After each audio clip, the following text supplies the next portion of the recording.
मैं सोच रहा था पहले मैथमेटिकल समझ में आ जाए क्योंकि मैथ्स वाले बंदे हो।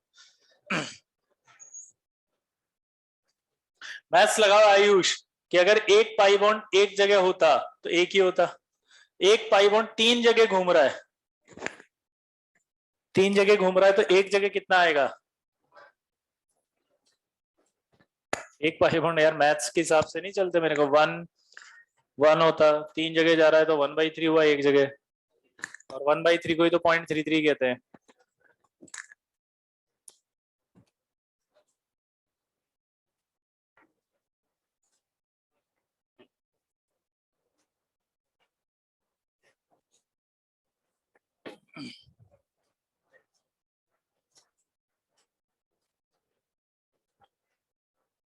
हो गया? एक मिनट अभी रुको, ये कैलकुलेशन मिटा रहा हूं बस। आप चुप रहना, पहले मैं जो सिखा रहा हूं उसी को फिर डाउट पूछना। अब जब भी कभी रेजोनेंस, फिर से बोल रहा हूं, बॉन्ड ऑर्डर देखना क्या होता है, नंबर ऑफ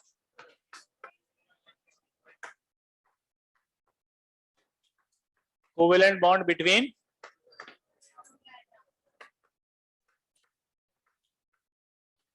टू एटम्स। हाँ या ना? अब देखना, जब कभी ऐसे रेजोनेंस हो जाए, बाकी में तो आपने डायरेक्ट बॉन्ड गिन के कर निकाल लिए थे, अगर रेजोनेंस होता है तो उसका एक फॉर्मूला होता है, फॉर्मूला होता है total number of bonds between two atoms upon total RS. क्या बोला उसने? बोलो total number of bonds between two atoms, दो एटम्स के बीच में total number of atoms in all RS. यहाँ क्या आएगा? इन सारे रेजोनेटिंग में काउंट करना है उन दो एटम्स के बीच के बॉन्ड को। करें? सेलेक्ट करो इनमें से कोई भी दो एटम, मान लो मैंने ये वाले सेलेक्ट किए, तो इन दोनों एटम्स के बीच में ये जो रेजोनेटिंग स्ट्रक्चर है उसमें कितने बॉन्ड हैं? इन्हीं दोनों में काउंट करना है, फिर इसमें भी कितने? ए, टोटल कितने हुए? इन्हीं दोनों में फिर काउंट करना है, चार।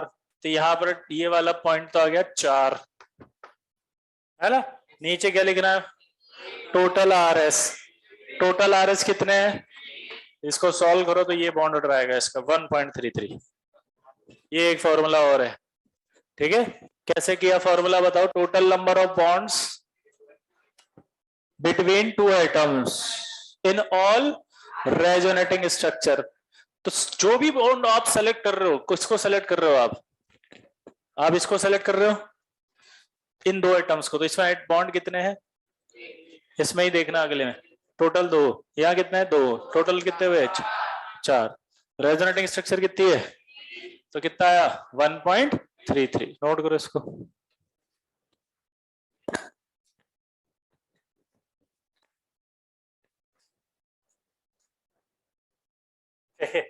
आयुष राज कौन है? खड़ा होता बेटा। आयुष राज कौन है? तो यहीं से क्लास कर रहा है जूम पर। तो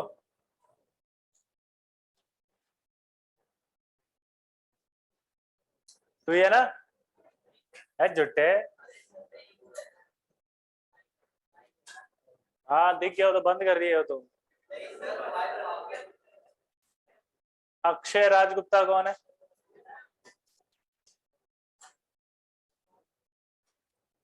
तू कर रहा था? अच्छा, वाओ, टेक्नोलॉजी। उसको दिख नहीं रहा था उन्हें कि जूम में देख लेते हैं। यही आईटी।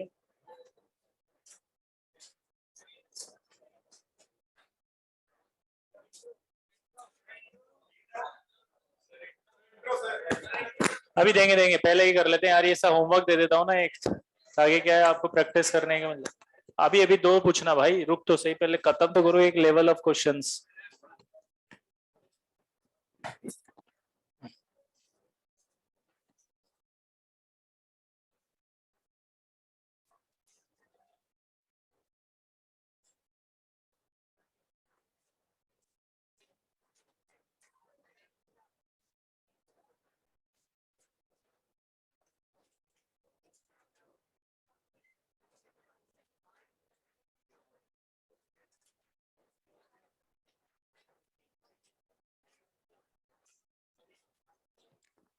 अरे भाई अभी छोड़ा नहीं है, 2 मिनट रुक, तो तैयारी करने लगे, रुक जाओ, अभी सवाल बाकी है। अब एक सवाल पूछा उसने कि NO2 minus and NO3 minus, ठीक है, इसमें बॉन्ड लेंथ किसकी ज्यादा है? बॉन्ड लेंथ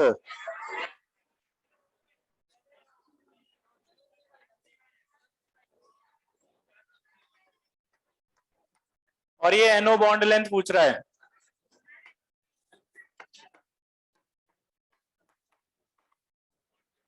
कैसे करें इसको बताओ। अब सुनो, NO2 माइनस का बॉन्ड ऑर्डर निकाला था, कितना आया था?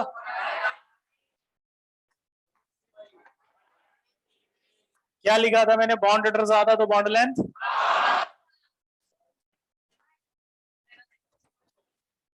अब बताओ किसका ज्यादा। इस तरह के सवाल आएंगे तो कर देंगे।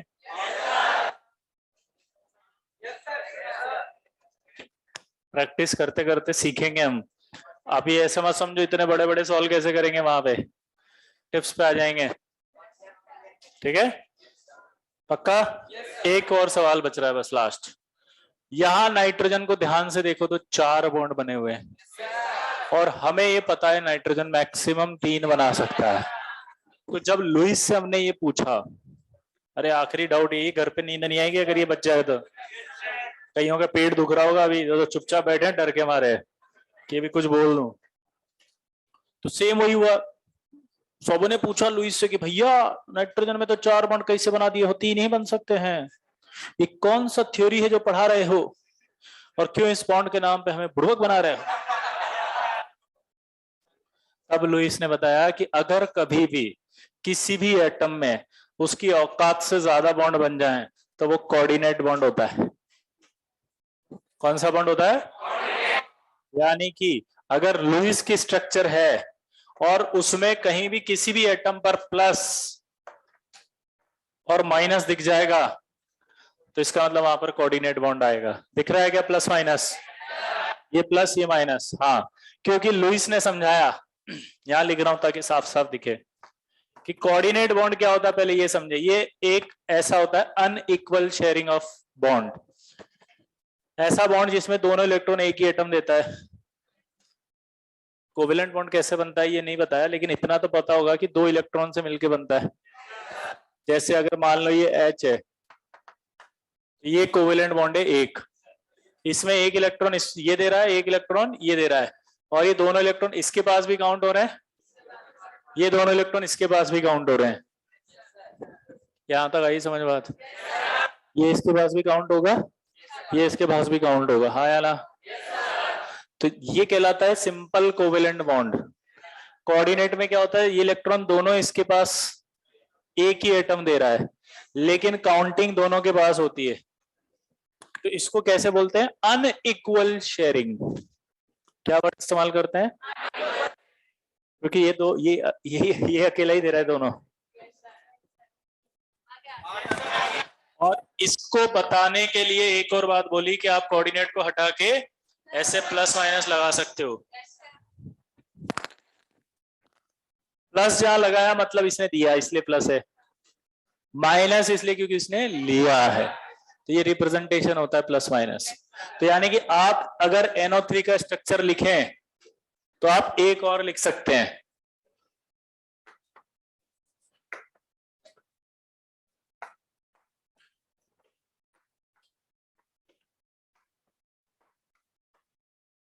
ऐसा कोऑर्डिनेट है। तो एक नया सवाल आ गया, क्वेश्चन पूछेगा NO2 माइनस में कोऑर्डिनेट होता है या NO3 माइनस में? NO3 माइनस में कोऑर्डिनेट बॉन्ड होता है। क्लियर हो गया सबको यार? अब मैं होमवर्क दूंगा अभी, है ना? इसको पहले नोट करके फिर सबको जिसके जो डाउट है वो पूछो, फिर होमवर्क और फिर क्लास खत्म। अगली क्लास में दे देंगे, कहाँ जाना है अपने को, इंट्रो तो दे ही देंगे, थोड़ा पढ़ भी ले ताकि लगे घर वाले की पढ़ने भेजते हैं। हाँ नहीं, 2 मिनट की बात करिए, 2 मिनट में तो आप थोड़ा जल्दी चले जाना। तू खड़ा हो जा, जब मैच बंद हो जाए तेरे, निकल जाना बेटा। इसको कह रहा हूँ मास्क वाले भैया को, निकलो। अरे मास्क वाले को कह रहा हूँ, तू चुप रहो ना भाई, जाओ ना, मैच बंद हो रहा है तेरा। ठीक।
बस इतने से बना के लाना। फोटो कोई नहीं खींचेगा, कॉपी में लिखो। ये सब फोटो ही रह जाते हैं फिर। ये फोटो कोई नहीं खींचेगा, फोटो तो मैं छोड़ूंगा ही नहीं क्लास। कॉपी में लिखो तभी याद रहेगा, होमवर्क दिया था, यही कॉपी रिवाइज करके आ जाओगे, होमवर्क फोटो खींचा रह जाएगा।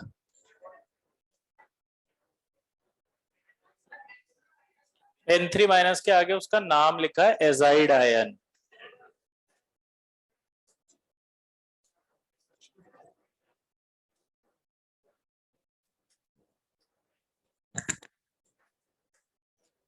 क्या लिखा होमवर्क के, कॉपी लिखा। बेटा मुर्गा बना दूंगा अगर नहीं लिखा होगा। देना एक बार, मुझे ही समझ में नहीं आया तो तुझे कैसे आएगा।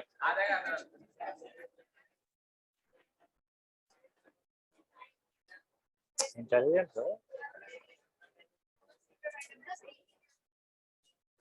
देखो एक्सक्यूज मत दो, तुमने नहीं लिखा मतलब नहीं लिखा, लिखो। लिख लिया। कार्बन ऑक्सीजन Cl2 C, फिर ऑक्सीजन, फिर Cl2। लिख लिया सबने। अब एक एक करके डाउट पूछो, किसको डाउट है। पहले वो बेचारे को बहुत देर से बैठा रखा है मैंने। चार्ज 2/3 कैसे आ रहा है बताएगा कोई। देखो चार्ज यहां पर कितना था टोटल, -2। ये दो नेगेटिव मिलके कितनी ऑक्सीजन पर घूमे, तो एक पर कितना आया।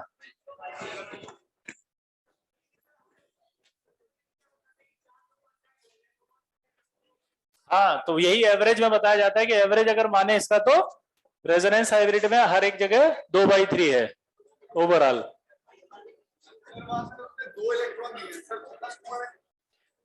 एक मिनट ओ भैया, एक मिनट, ये जैसे इसने पूछा कि उसने 2 इलेक्ट्रॉन दिए तो +2 आना चाहिए, नहीं दिए उसने, शेड किए हैं।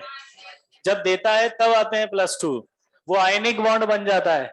और ये सिर्फ उसका रिप्रेजेंटेशन है, जिससे आपको ये पता लगे कि इसने दिए थे वो अनइक्वल शेयरिंग वाले इलेक्ट्रॉन और इसने लिए थे, तो +2 नहीं आएगा। हाँ किसमें, क्योंकि यहाँ पर प्लस माइनस नहीं था ना, वहां तो सिर्फ माइनस ही था।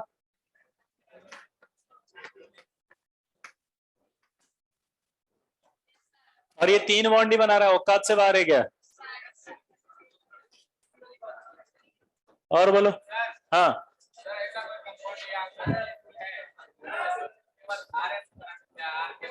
नहीं, 2 इलेक्ट्रॉन को मिला के एक साथ लोन पेयर बोलते हैं। क्या बोला बताओ मैंने।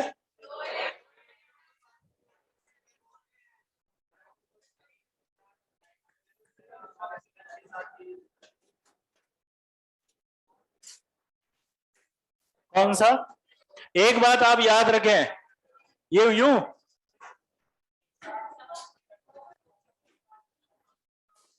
हाँ कहीं भी बनाओ, फिर इसको हटा दो।